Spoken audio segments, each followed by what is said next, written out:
প্রস্রাব শুধু হলুদ রঙের নয়, লাল, কমলা, সবুজ, নীল, বেগুনি এমনকি রংধনুর মতো হতে পারে প্রস্রাবের রং। সম্প্রতি বিবিসি বাংলায় প্রকাশিত প্রতিবেদনে বলা হয়েছে, এই রঙের ভিন্নতা শরীরের ভেতরের অবস্থার ইঙ্গিত দেয়।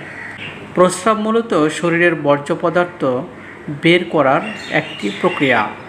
প্রোটিন, লোহিত রক্তকণিকা ও মাংসপেশি ভেঙে তৈরি হওয়া নাইট্রোজেনজাত বর্জ্য, যেমন ইউরিয়া ও ক্রিয়েটিনিন প্রস্রাবের মাধ্যমে শরীর থেকে বেরোয় যায়। প্রস্রাবের রং লাল হলে, লাল রং সাধারণত প্রস্রাবে রক্ত মিশে থাকার ইঙ্গিত দেয়। কিডনি, প্রোস্টেটের মূত্রনালী বা মূত্রাশয়ে রক্তপাত থাকলে প্রস্রাব সাধারণত লাল হয়ে যায়। হালকা থেকে গাঢ় রং পর্যন্ত রক্তপাতের মাত্রা ভিন্ন হতে পারে। কারণ হিসেবে হতে পারে কিডনিতে পাথর, ক্যান্সার, আঘাত বা সংক্রমণ। তবে বেশি বিটরুট খেলে সাময়িকভাবে লালচে রং আসতে পারে। কমলা ও হলুদ রং হলে, স্বাভাবিক প্রস্রাব হলুদ রঙের হয়। গাঢ় হলুদ বা কমলা রং সাধারণত শরীরের পানির ঘাটতি নির্দেশ করে। প্রস্রাবের হলুদ রঙের জন্য দায়ী ইউরোবিলিন।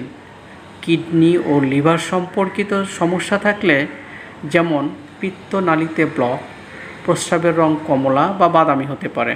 সবুজ ও নীল রং, বিরল হলেও কিছু ক্ষেত্রে প্রস্রাব সবুজ বা নীল হতে পারে। খাদ্য, ওষুধ বা ব্যাকটেরিয়ার সংক্রমণ, যেমন সিউডোমোনাস অ্যারুগিনোসা, এই রং পরিবর্তনের কারণ হতে পারে। সংক্রমণের ক্ষেত্রে প্রস্রাবের সঙ্গে জ্বালাপোড়া বা ব্যথা অনুভূত হতে পারে।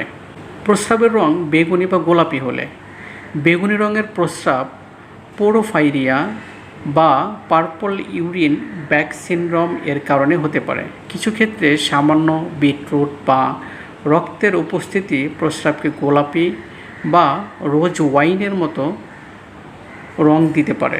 প্রস্রাবের রং গাঢ় বাদামি বা কালো, কোকাকোলার মতো গাঢ় রঙের প্রস্রাব চারবোডোমাইলাইসিস, কিডনির প্রদাহ বা অতিরিক্ত বিরুলিনের কারণে হতে পারে। প্রস্রাবের রঙহীন বা পাতলা প্রস্রাব, রঙহীন বা অত্যন্ত পাতলা প্রস্রাবও ডায়াবেটিস বা অতিরিক্ত মদ পানের ইঙ্গিত দিতে পারে। চিকিৎসকরা বলছেন, প্রস্রাবের রং শরীরের অবস্থা বোঝার একটি সূচক হলেও এটি সবসময় নির্ভুল নয়।